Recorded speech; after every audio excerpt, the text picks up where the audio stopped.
kuzotheka apha amabhuza afana. So mangi we are talking to the miners.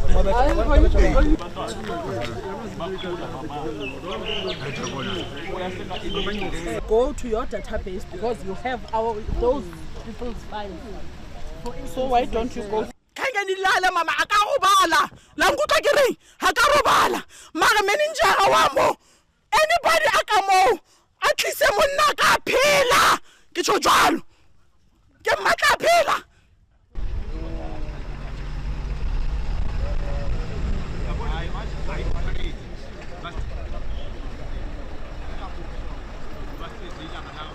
Awona motho lo iwa no lemetseng awona motho o wa no lemetseng ke la ke ya modimo because ntho e etsaetseng ene sa tshwanna hore ebe awona motho a lemetseng ka bo shwele batho seng o lemala ba ka be ba shwele.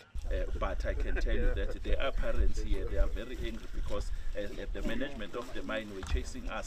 Yesterday this management they only told the union when the workers were complaining underground to say, but initially you said at 10 o'clock because it happened about 9 at 8 o'clock.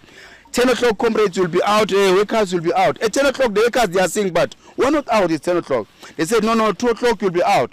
Then they say, the workers said, no. Now we want our leaders, we want our union, the NUM, to come and address us. Because there's a trust deficit because of the arrogance and the way they are doing things, untransparent, this management of Sibanye.